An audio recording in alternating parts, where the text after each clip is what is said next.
welcome to episode 240 Damn. of An American Werewolf in New Jersey. I am the American Werewolf. In the house tonight, we've got Eric from Hey Internet. Eric here. Thank you for stopping in, man. Of course. We are continuing our exploration of comic book movies that kicked off before the MCU. We started off with Mark Steven Johnson's Ghost Rider last week and had a good time talking about it. And It was you, me, and Trash Picture Show Marty, and hopefully Marty will join us very soon. And we said, you know what? Let's just double it up with Ghost Rider Spirit of Vengeance from Mark Neveldine and Brian Taylor. Very different than the first one. Very fucking different than the first one. If you're ready to go, shall we get it going? Oh boy, yeah, let's do it. Boogie woogie.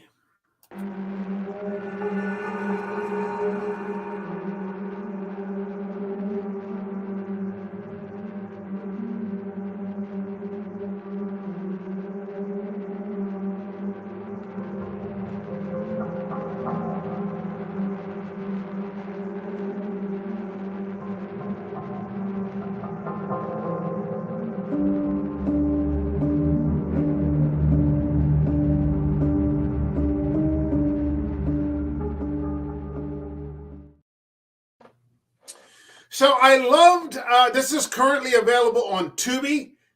So if you're looking for a really crazy fucking comic book movie, dark, gritty, violent, edgy, just an insane fucking movie, it's right on there, starring our favorite boy, Nicolas Cage. Just, having so much fun up there, you can tell.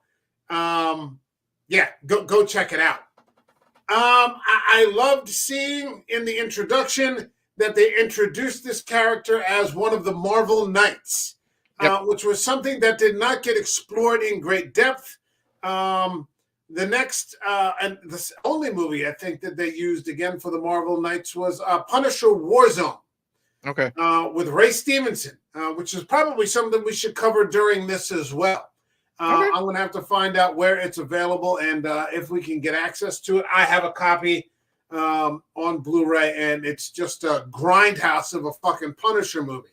I'm sure I can find it, if you know what I mean. But well, I saw it once, and I think that it wasn't what I expected, so I wasn't a fan. Right. But that was also probably maybe 10 years ago. So I think tastes have changed, and now, kind of like with what we're going to talk about tonight, knowing what I'm going to get into, my thoughts might be different.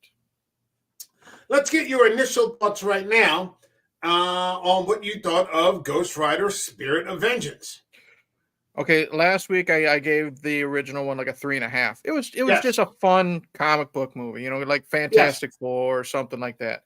Right. And my thoughts now are the same as when I first saw it, like when it first came to DVD. Spirit of Vengeance came out, and the first time I saw that movie, I've only seen it twice, because the first time I saw it, I did not like it at all. Okay. I was not a fan at all, but I think it was because of like the tonal shift, because it's a complete 180. Yes, it now is. That I know know that I'm getting into, I would say I've gone from hating it to enjoying it. You know what I mean? Yeah. I still think there are some changes or some ideas that the directors did that I did not like. I think Cage is really going full Nick Cage, but I think the CGI has improved. I love this Ghost Rider. This is a scary Ghost Rider. I think the acting has improved on the side characters. And you throw in Idris Elba. It's always a fucking winner for me. Yeah. So okay, this is not the first movie. The first movie was almost like a fun, sort of rated PG kind of, PG-13 kind of movie. You can take your kids to see it. It's very glossy. The Ghost Riders, kicking out some one-liners, this, that, or the other. We talked about, maybe some of the performances weren't the best. I thought Peter Fonda was a very poor choice as Mephistopheles. Yeah. He was just sort of there talking. Really dumb villains, I thought. Here we had something completely different. We had the Ghost Rider. I thought we had a much improved Mephistopheles, going by the name of Rourke this time, because Rourke, the devil has many names, in Kieran Hines. Kieran Hines has been a favorite of mine since Rome, HBO's Rome, which is just one of the greatest series of all time. Okay. If you ever get a chance to watch it, please do. We had, you're right. We had Nick Cage. We had Idris Elba. We had much improved cast. We had Christopher Lambert. For a few minutes. For a few minutes. He wasn't a major star. Definitely a supporting character. But a great shift and a much darker film. This was much more comic book accurate. Okay. The Ghost Rider in the comic books was not, with funny, soundtracks like ZZ Top and, George Thorogood and, all these different things. He wasn't doing jumps and, having, these romantic, Johnny Cage wasn't having these romantic sort of things with Eva Mendes. Eva Mendes was not a character. This isn't the type of Johnny Blaze that would be watching chimpanzee movies. You know what I mean? Bedtime for Bonzo and eating jelly beans. This kind of thing. I loved that this Johnny Blaze is clearly struggling with addiction issues. He's drinking. He wakes up. The first scene you see him in, Idris Elba sort of storms in. He's like sleeping in a warehouse, or like a shack, an abandoned shack, with like the cheapest wine that you can get. He's popping pills. When he goes to the hospital, he's already at Vicodin. Give me, this or that, and he knows all of his different pills. So he needs more morphine, and she said you're still hooked up to the morphine type of thing. Yeah. So this is how he's sort of been coping with being the Ghost Rider. He's been doing a lot of self-medicating, and I love that they show it just in these. This is no masterpiece of cinema, but it gets the point across. It gets the point across and goes right to the action. What I like is now. This is technically a sequel, even though they pretty much retcon the whole Mephistopheles like contract signing. It's definitely different than it was with Peter Fonda. But what I like about what they kind of add to this tone-wise is they'll show like news clippings. They'll have animated sequences that fit, and it gets you like right to the story. They cut out, here's what happened previously, signed his soul over to the devil to help his dad. The devil lied, and now he's the Ghost Rider. It's pretty, like within 2 minutes, you already know basically what happened with this character. And what I like about this is now Johnny is struggling to keep it under control. He knows it's a bad thing. You know what I mean? It can cause damage. And I liked that difference. He isn't this happy-go-lucky skeleton. You know what I mean? For lack of a better term. He's definitely more haunted.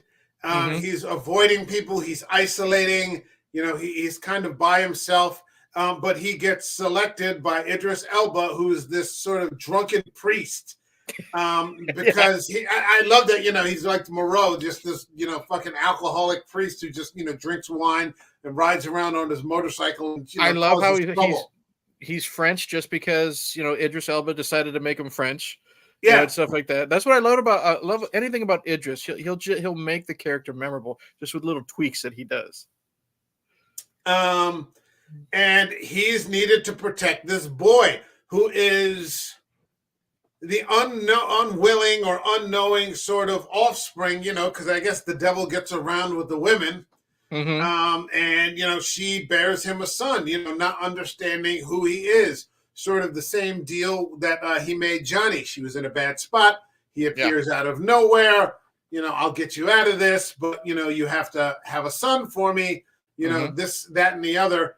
And now the boy is of age and is going to go through this ritual where all of the devil's powers are going to sort of be transferred, and his consciousness is going to be transferred into the boy.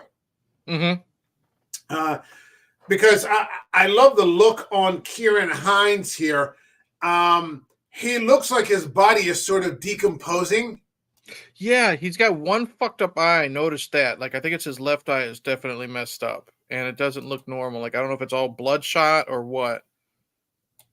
I don't know if that means that his body is sort of deteriorating because he's sort of using this host and he's consuming it. Right. It's not very strong. He's looking much older. As the movie goes on, this sort of deterioration continues. So he plans on inserting his consciousness into his son, which brings Moreau around to try to use the Ghost Rider as a bodyguard. And I think that that's an interesting concept. There's a lot of behind-the-scenes documentaries on this. Okay. And I forget where they said that they were. They were filming maybe the first one. And Nicolas Cage just decided to take a break, and they were in London. And he decided to go to Westminster Abbey. Okay. And he just sat down in the pew as the fathers were having like this discourse conversation. And one of the priests recognized him. I'm like, oh, you're Nicolas Cage. And he's like, yeah, I'm doing the Ghost Rider, I'm making a film, it's taking a break. And he goes, the church could use a man like you. And they brought him in and started having these discussions with him. And he said that sort of seeded the idea that the Ghost Rider could work for the church. I kind of like that idea. Yeah, that's kind of what's happening here. The Ghost Rider is serving he's not serving Christopher Lambert and like the double crossers, but he's serving like the highest ideals of the church to protect this innocent boy literally from the devil. Yeah. And I just think that that's a great spin. I think that's a great spin on things. I liked that. And I liked the idea of, what was the devil's name in this? Rourke? Rourke.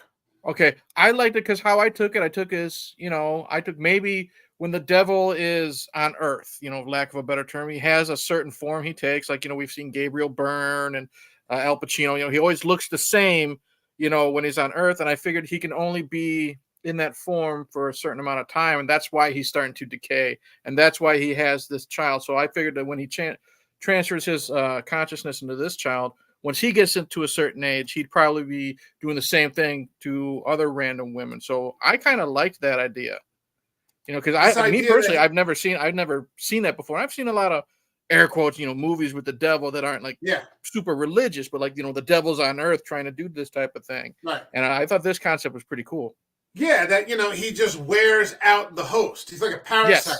Yes. He's this parasite inside what might be a living body of someone else he's possessed, but eventually that he's just so evil that he just wears down the host inside, and so the parasite has to move to a new host. It's a great idea. I love the. I don't know if you would call it desaturation. I love the lack of gloss that's in this movie. It's such a grittier look. Everything's got this like. I don't know. I noticed it. I noticed it the first time we see him in full Ghost Rider garb. He's charred. Like he's got tar and like he's melted, and that's what I like. We didn't see in the first one. It's definitely darker. Like the chrome on the bike is charred and burnt. When he gets off of it, his leather jacket is melted. Like, it's melted leather and stuff like that. Like, look at his shoulder right there. That's been melted. I love that. And I love how his skull isn't so fucking bright. Yeah, it's charred. I mean? It's flames are a lot better. And even like there's a scene during one of the battles, I think it's the one where he's getting into that giant, it looked like a giant fucking chainsaw. I know it's for like cutting mountains or something. Yeah. Even when the flame is gone, and it's just him as a skull walking, he still looked fucking cool. Yeah. Yeah. The rider in this is very much improved. And that's why I thought that we should do one right on top of the other. Yeah. Just get that compare and contrast going. The rider is just fucking awesome. I think they absolutely got the writer right with this. He's not talking a lot. Right.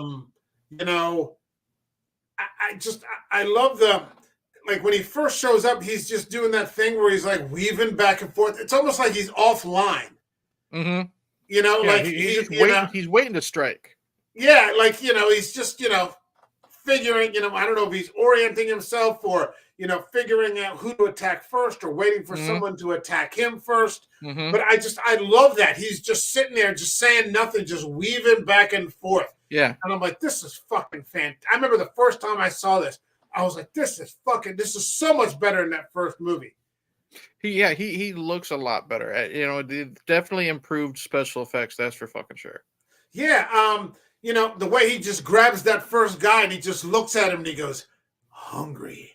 Yeah. And you're just like, holy shit, like this guy is not fucking around at all. It's just fucking great. Fucking great all the way through. And again, you get a little exposition from Nick Cage, where he explains one, you're right, with the animation, there's animation, he sells the soul to the devil. But there's also animation about the devil himself, where he explains, when the devil's here on Earth, he's powerful, but he's not all powerful, or he's not weak. Right. He's weak. He's weaker. He has limitations, to what he can do. And how he's been taking different forms throughout history, and he's Stalin, and he's Vladimir. That's what I like, because it makes sense if he's outside of hell. Hell, he can do whatever the fuck he wants. You know what I mean? And Right. I'm talking as a person who knows just little bits and pieces. You know what I mean, of religious texts and all that stuff. But the general idea, he reigns in hell. He can do whatever the fuck he wants. But when he's on Earth, he's out of it's someone else's playing field. So that's why he has to have these little minions do his dirty work. And I like that. I like a devil who isn't all powerful. You know what I mean? Yeah. Same here. I loved that we find out that Jerry Springer was the devil. I lost my shit because they were showing a bunch of just bad clippings, from the news and this and that, and then and it's not just Jerry Springer. It's like Jerry Springer with this shit-eating grin and giving a fucking thumbs up or something like that. And I lost my shit. I'm like, okay, this is okay. I get it now. This is gonna be fun. Yeah. And I love that the battle scenes are with armed militia. Yeah. Like what was the name of the guy in the first movie, the bad guy, the big bad? What's his real name? Blackheart. Wes Bentley. Yeah. This is so much better than fighting Wes Bentley. Well, Wes Bentley had no charisma. That was a big thing against him. Terrible. Here he's taking on RPGs. He's taking on all missiles. Like tow missiles. They're shooting missiles at him. All kinds of crazy shit, and he's just going at it with this thing. I love, like you said. I love the look of the bike. The bike just looks terrifying. Yeah. When he grabs that big fucking earth mover. Yes. And just turns it into this giant hell machine. I mean, it's just glorious, man. The creativity in this, the creativity. And like I said, now that I knew what I was getting into, I wasn't so shocked. And I think that might have been the reason why I didn't like it the first time I watched it, because it was so different. And I think this was directed by the guys that did the Crank movies with Jason Statham. So now another reason why I know what I'm getting into, this fast cut, over the top, crazy bullshit action. And it definitely fits. I don't know if they did the first one, but I know they did the second one with him. Well, I'm looking at it here from the numbers. Hold on a second. I'll share this here. I don't know if you can see that. Yeah. 149 million. So 51 million domestic, 97 million international, 149 million, 17 million in video, your home performance. I've got my copy right here. Let me see if I can find out what the budget was, because I feel like this should have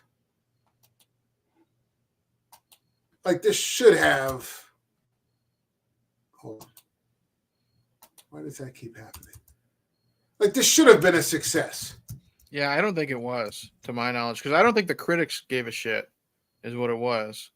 And that was back when people still listened to critics, because we didn't have, all these YouTubers and different stuff like that. But I don't think the critics really were kind to this one. But they weren't kind to the first one either. They weren't kind to the first one either. Which is funny because, what really happens is they don't know what the fuck they're talking about. Well, that's what I always say. That's what I always tell people. I said they're called critics for a reason. They're paid to be critical. You know what I mean? Yeah. It's in the fucking title of their job.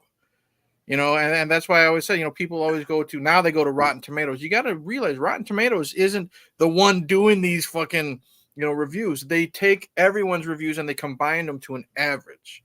You know what I mean? I always said, like Siskel and Ebert, yes, I know I like my slasher movies. They're never going to say a slasher movie is good. No. You know what I mean? So you have to go and you have to make your own judgment. A lot of times they didn't fucking like comic book movies. You know what I mean? So, and I think they always walked into it with, they always had kind of a chip on their shoulder when they had to watch another snobby about it. Yeah. Yeah. Oh, great. Yeah. I got to watch another fucking Ghost Rider movie. Meryl Streep isn't in this movie. I'm not fucking reviewing this, Yeah, it's not foreign and there's no musical numbers. You know what I mean? So, yeah. Fucking people. Yeah. You can't really win because if it's not the snobs, it's the nerds. Who in their own way have become equally as insufferable. Yeah. And so you start out or you end up where you should always be, which is making up your own mind. Mm-hmm. See it for yourself, enjoy it for yourself, or don't enjoy it for yourself. But don't, this whole thing. Well, now, with the nerd, we watch it so you don't have to. Yeah. You're like, what the fuck is that? How fucking lazy and weak is that? It's just some bullshit. Mm-hmm. Yeah. But let's not get into that. Let's get back to some Nick Cage. I love the scenes where he's doing the quasi transformations. That was a little too much Nick Cage for me. Like when he's saying that, like it's banging at the door, scraping at the door. His voice is cracking. That's a little too much. Going full Nick Cage for me. The quick cuts of when like his head enlarges and we have the one gaping eye socket. You know what I mean? That was just a little too much for me. But I appreciated what they tried to do, but the execution was for me it was cringy. But that's just I loved it. I loved it. Yeah. Nick Cage is just being Nick Cage to the core. And the thing is, I have this thing, I said it here. I said it last week. Sometimes when Nick kind of embraces the crazy, he's too much for me. I wouldn't want people to misinterpret this. I am a huge Nick Cage fan. I grew up on him. I love him. One of his air quotes best and worst performances is in Face Off. I fucking love that movie, Face Off. I don't like John Woo. Well, I don't really like John Woo either, but I can appreciate both of those men, especially Nick. He knows what he's in. He's in a shitty action movie directed by John Woo, and he just runs with it. I can appreciate that, Nick Cage. I love Raising Arizona. Leaving Las Vegas. There's a reason why that motherfucker won an Oscar. Yeah. He is so good in that. Yeah. Adaptation. The Rock is great. Adaptation is a really good drama. So I am a Nick Cage fan. It's just, and I like him when he's in little bits and pieces. I like him. He's done some, because he's obsessed with Superman. I watched some animated films where he voices Superman. He's a good Superman. And he Kick-Ass. I love his little cameo in Kick-Ass. I didn't see Kick-Ass. You might dig it. I don't know if it's right for the show, but I think you would dig it. Okay, all right. I'll take. I've seen. It's always on my Netflix queue or something like, hey, this is for you, but I've just never gotten around to it. And I always confused it with Sucker Punch. I can see that. This is totally different, dude. This is totally different. Okay. Yeah. All right. I'll have to take a look one of these times. Yeah. It's just. What did you think of the villain Decay Carrigan that turns into? Well, he definitely had a lot more fucking charisma than Wes Bentley. Yes, he did. Yes, he did. And liked him. He wasn't the best character before he was turned into DK. No. He was just kind of a snarky thug for hire. He ends up being the ex-boyfriend of the mother. But I love him. I love his look. He looks really fucking cool right there. Yeah. And I love his power. I did a little bit of research. He's the character in name only. They took the decay power from a Spider-Man villain named Carrion. He touches them and then they shrivel up and die type of thing. Okay. I love it. And I love how he doesn't have to just touch skin to make it decay. He touches, I think, the katana that Christopher Lambert has, and he's making it decay and turn to ash. It's such a cool idea of a villain. Like, how can you defeat something that you can't touch? Yeah, and I really like that. That's yeah. It's an interesting villain. I love the scene where he steals the car and he's trying to eat, and he can fucking eat anything. He gets to a Twinkie. He gets to a Twinkie because there's so many fucking preservatives in there. It just never fucking decays. Those things could be like 10,000 years old. It's going to taste exactly the same. What did you think of Christopher Lambert? Blink and you miss him, dude. You know what I mean? I like Christopher Lambert. Mortal Kombat. I like we talked to him in Highlander. He's in this for maybe less than 5 minutes, and if it wasn't for the fact that he's got such a distinct voice, I probably wouldn't have known it was him, because he's got a shaved head and his face is covered in tattoos. So I don't really think there's really enough of him in this movie to really say he's good or bad. He's just kind of there, and it's for someone who's he's not the best actor in the world, but he's a recognizable actor. He's got talent. I think it was just kind of a waste of a cameo, to be honest. I wish they did more with him. I would have liked to have seen them do more. I would like to have seen them do more with this Brotherhood. That was interesting. I love the disapproving look, though, that he's giving Nicolas Cage the entire time, because he knows what he is. He's just looking at him, giving like this dirty side eye, and Cage's like, "What's up?" I love that. There's so many little things in this movie that just made me chuckle, and that was it. Nick Cage still has this comic booky sense of humor in this film. They just all this bullshit that they were just in, and then it's just something like, "Hey, what's up?" You know what I mean? Something just nonchalantly like that.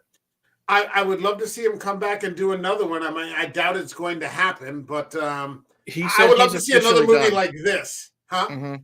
He did say, because I looked on Wikipedia or whatever, and they said they asked him in an interview. He says, "No, I am officially done with Ghost Rider." He said he still loves the character. He'd be interested in like a female Ghost Rider, and he also said he liked the guy who played him on, was it Agents of S.H.I.E.L.D.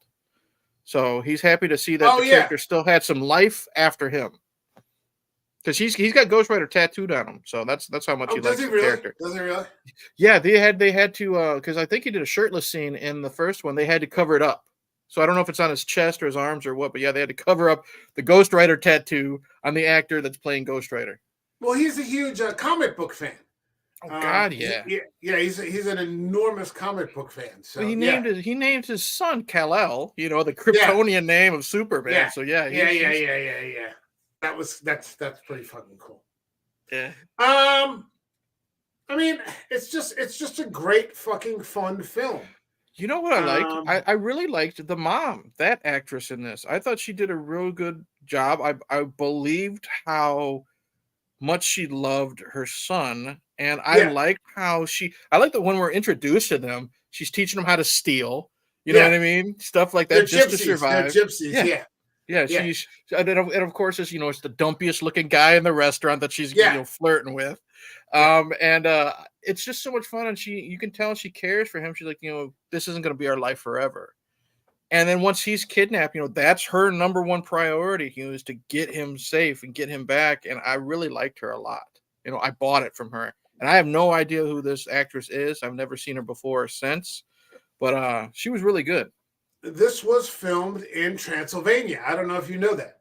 It was filmed in Transylvania. Some of the scenes were literally filmed at the base of the mountain below Castle Dracula. Oh, no shit. Yeah, like in that initial scene, where Idris Elba rolls in before the priests all get massacred. He goes into that courtyard. That's the courtyard for Castle Dracula. Wow. Yeah. Yeah. Yeah. I loved Idris so much in this. Like and again, there is like again the comedic elements. You know, he gets blown up, and then they mention him like surviving or something. It's just him hanging upside down with his head sticking out of the branches of the tree. You know, just I think that was Ghost Rider like seeing if he was a bad person.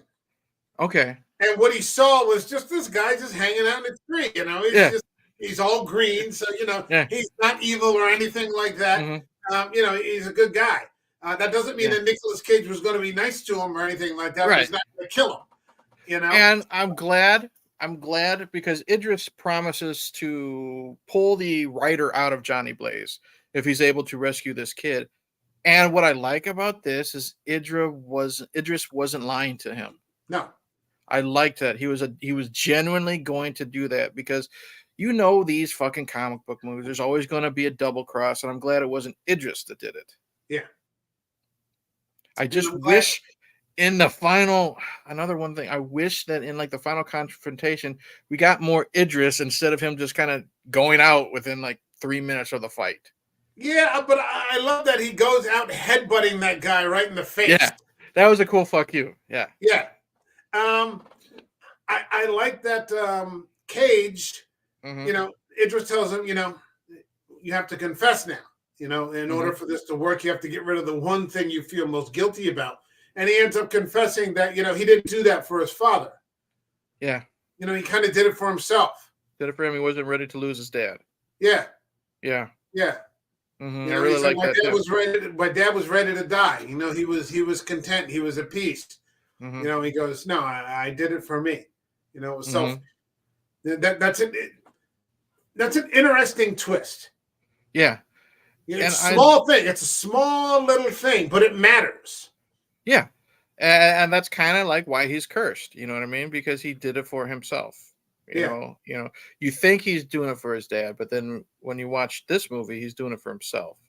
And I kind of like the idea too, how there was what you might have to explain this to me more. The Ghost Rider was initially an angel. Yes. I think. Okay. Yeah, who was captured and driven insane. I liked that too. I didn't expect that.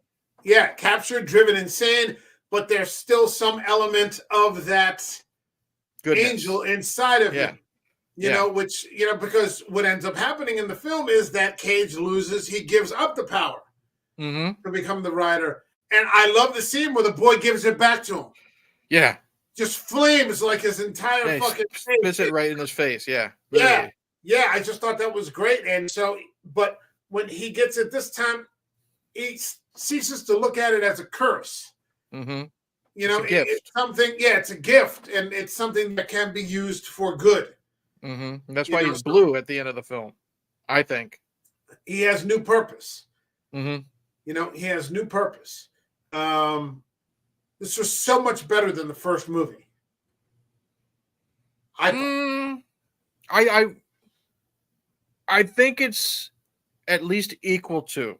It's definitely not worse. I'll have to think about my score. I'll have to definitely think about my score when we get to it, but it's at least equal to. And now that I knew that the tone is complete 180 and I know what I'm getting into, I appreciate it a lot more. There is a lot of good in this film. Yeah, absolutely. Is there anything in this that we have not discussed that you'd like to get into? It's 90 minutes. It's not 2 hours like the first one. It's a quick 90 minutes too. There's no drag. No, it's a little uneven at times. Some parts of the story are uneven. But it makes up for that with all the other things that we've discussed here. It's a good product of its time. Mid 2000s comic book movie. I kind of, when they're not trying to be super serious, you know what I mean. I let a little bit of leeway when it comes to an uneven story because a lot of those stories are very uneven. There are far worse films out there than this one, and So you could do far worse than to sit down and watch Ghost Rider: Spirit of Vengeance. Mm-hmm. That's why I own it. I don't own this because of the first movie. I own it because of the second. Okay. That's the entirety of my rationale. So yeah, that's it. It's all about Spirit of Vengeance. Yeah, and you know what? It was really nice. It was nice that we saw, Rourke or Mephistopheles or whatever. It was nice to actually see him fucking do something. Instead of just stand around. It was nice to actually see him get in on the action. Yeah, like when he turns Carrigan into decay. Yeah. When you see him on the phone and he's like, what, you want more money? No, that's not what we're doing here. There is no, and then he hears about the writer. He's like, come again. Yeah. He's a better actor. Yeah. And then that's not a knock against Peter Fonda, but Peter Fonda wasn't really given anything to do other than just stand there. No. And that's literally all he does. Yeah. He stands there and he walks, he walks around. That's it. This guy actually got in on some of the action, and he had a charisma. You know what I mean? Yeah. This guy, he was some dude that I'd never seen before. You said you saw him in Rome, but this was a guy that was kind of intimidating to me. Kieran Hines is a fucking great actor. Okay. Kieran Hines is a fucking... Oh, man. Yeah, all right. Kieran Hines. Hold on a second. Sure. But yeah, this guy actually, he had an intimidating presence. Like he was one of those old school guys you wouldn't want to fuck with. He is he's the voice of Steppenwolf. Did you see you didn't see the Snyder Cut yet, did you? Not yet, because I don't have 4.5 spare hours yet. Jesus Christ. All right, hold on. Let's see. I've got the Blu-ray. Steppenwolf and that. Okay. Hold on. First Man, Captain Morton. He's in The Terror. Yeah. That's another great fucking horror series based on Dan Simmons' book, The Terror. He's the captain, Captain Franklin. He's in a movie called Red Sparrow that I've heard of before. Let's see. He's in Silence. That's right. Fowler Valignano. Let's see. Hitman Agent 47. I never saw that. I've only seen the first Game of Thrones. He's in Game of Thrones. He was Mance Rider. That's right.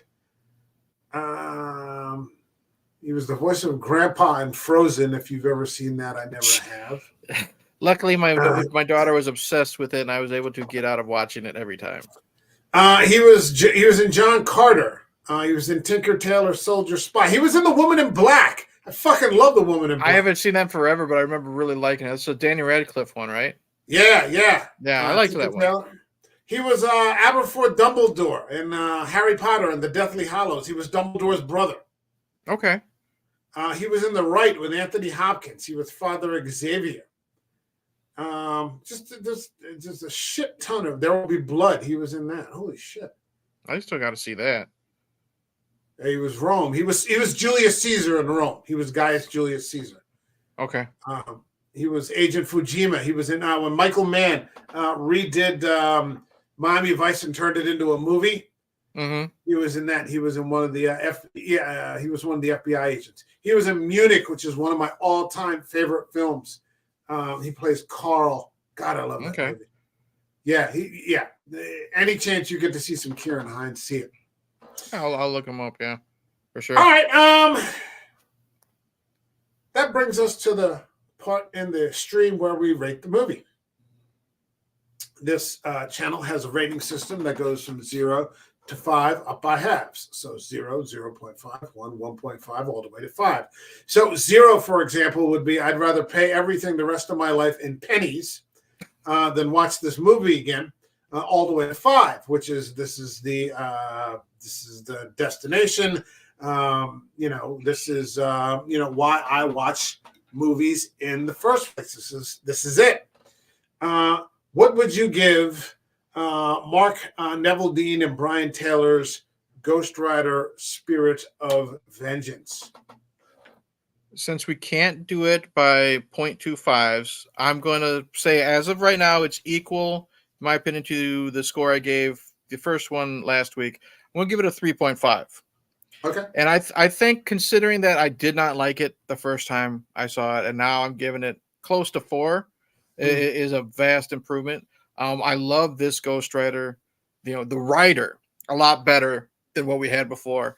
I think Nick, like I said, sometimes I think he goes a little too off the deep end. No such But thing. oh, I'm sure I can find one where he does. But I think, we definitely get better villains. Idris Elba. I like the side. No offense to Eva Mendes. I like this woman a lot better because, again, she serves a purpose. Yeah. But the look is the look is better. The improved special effects. The action is I do better. like the action is better. The darker tone. A second one, my next watch, I may rise it, the score even more. But as of right now, I'm gonna give it a 3.5. All right. I'm gonna go with a 4. I think that this is top tier entertainment. It's got some story issues. It's not the greatest story. But I think you've got great performances, even from the boy Danny. Yeah, he was good. I liked him. Again, Gave a Kieran shit. Hines. Yeah. You got Kieran Hines. You got Idris Elba. I mean, Nick Cage. You've got all the things with the writer that we talked about. We've got Decay. We've got fantastic action scenes, not against these stupid demons like in the first movie, but against like small armies. I'll say this. He's just fucking these guys up.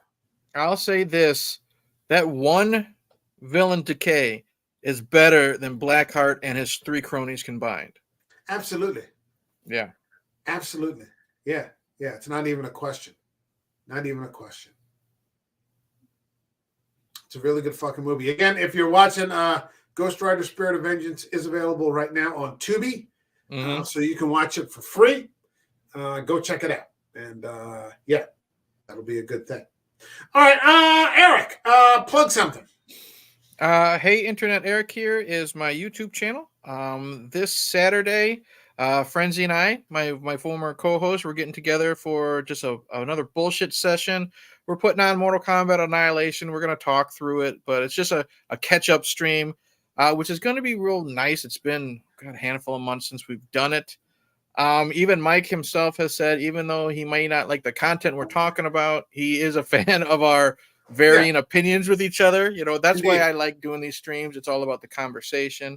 And then next week I am going to have a video probably on Tuesday about Alien Romulus.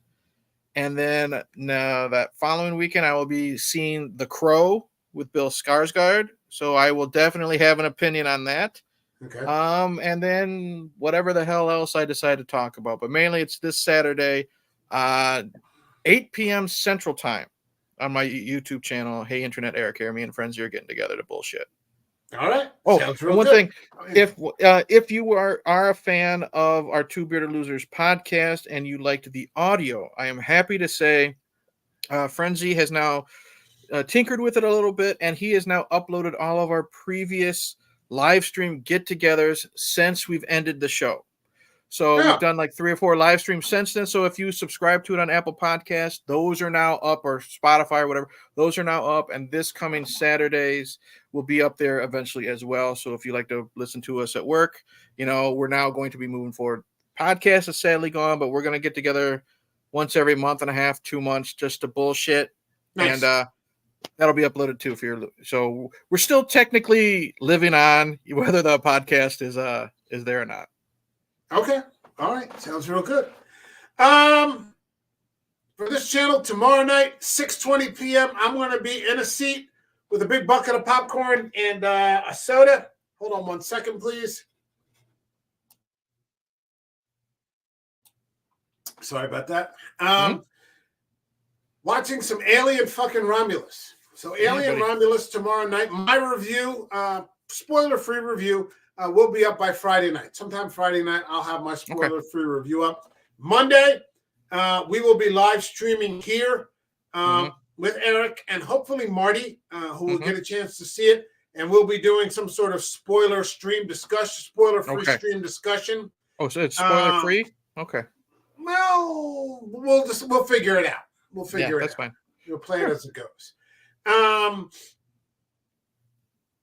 And then next week, at Marty's request, continuing with our CBMs that occurred before 2008, we're going to go with Thomas Jane's The Punisher. Good. And that's directed by Jonathan Hensley. And I'm very much looking forward to that. And then, I would not be opposed to doing a double feature the following week and doubling up like we just did with Punisher Warzone. Getting into 2 back-to-back Punisher movies. That would work out fine with me. Okay. So, let's see how it plays out. And we'll definitely be doing the Punisher next week. Can't wait. We've been waiting to do that for a long time. Yeah. It's going to be a good time. Definitely a good time. Mm-hmm. There's a really great cast in that. More Ben Foster, dude. Ben Foster. You got Rebecca Romaine. You got John Travolta. You got Will Patton. You got Roy Scheider. Kevin Nash. Kevin Nash beats the shit out of Thomas Jane. Yeah. I mean, it's a fantastic film. And they don't talk about it nearly enough. So we're going to.